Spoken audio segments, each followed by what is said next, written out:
दिल्ली में करारी हार के बाद आम आदमी पार्टी को लगातार झटका लग रहा है। दिल्ली की सत्ता से बाहर होने के साथ ही अब आम आदमी पार्टी के लिए एक और बुरी खबर आई है। दिल्ली से लेकर पंजाब तक आपकी मुश्किलें बढ़ गई हैं। पंजाब में किसान आम आदमी पार्टी के खिलाफ नजर आ रहे हैं। आम आदमी पार्टी के विधायकों और मंत्रियों के घरों के बाहर प्रदर्शन करने पहुंच रहे हैं। एक बार फिर अरविंद केजरीवाल पंजाब के दौरे पर हैं, लेकिन आम आदमी पार्टी की चिंता कम नहीं हो रही। वहीं दिल्ली के भीतर आम आदमी पार्टी का हाल अब पूरी तरह से बेहाल है। आम आदमी पार्टी के नेताओं को पता चल चुका है कि अब समय आ गया है कि दिल्ली के भीतर उनका सूपड़ा पूरी तरह से साफ हो जाएगा। आम आदमी पार्टी के नेता ये समझ नहीं पा रहे हैं कि अब क्या करेंगे वो। पहले लोकसभा में हाथ जीरो लगा, फिर विधानसभा में सत्ता जीरो हुई और अब मेयर पद भी आम आदमी पार्टी के हाथों से निकलने वाला है। यानी कि जीरो विकास करने वाली पार्टी के हाथ अब दिल्ली के भीतर जीरो लगने वाला है। यानी कि दिल्ली की सत्ता से आम आदमी पार्टी पूरी तरह से साफ हो जाएगी और इसीलिए उसका हाल बेहाल है। समझने वाली बात है कि दिल्ली और नगर निगम में आम आदमी पार्टी ने कोई भी काम नहीं किया और ऐसे में उन्हें सत्ता से बेदखल कर दिया गया। इस रिपोर्ट में आपको बताते हैं कि कैसे नगर निगम से भी उनका सूपड़ा साफ होने वाला है।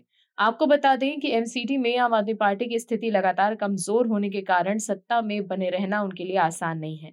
एक साल के भीतर विधानसभा चुनाव में हार और बड़ी संख्या में पार्षदों के दल बदलने के कारण वो बहुमत खो चुकी है। इस कारण अब उसके हाथ में एमसीडी की सत्ता जाने की आशंका गहराने लगी है। अप्रैल में होने वाले महापौर और उप महापौर चुनाव में आम आदमी पार्टी की करारी हार हो सकती है, जबकि बीजेपी जीत के करीब पहुंच चुकी है। साल 2022 के एमसीडी चुनाव में आम आदमी पार्टी ने 250 वोटों में से 134 पर जीत हासिल कर बहुमत पाई थी, लेकिन बीते एक साल में कोई घटनाक्रम हुए जिनके चलते आम आदमी पार्टी के सदस्यों की संख्या कम हो गई है।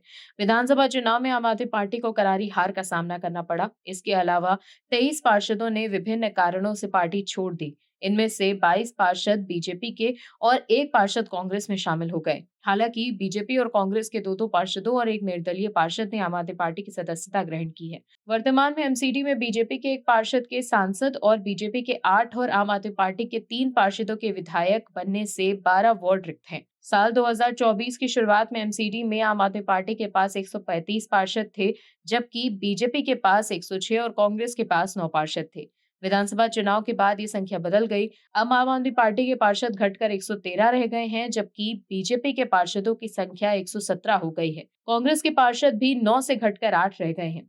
दर्शकों, आपको बता दें कि महापौर और उप महापौर चुनाव में सिर्फ पार्षद ही नहीं बल्कि विधायक और सांसद भी मतदान करते हैं।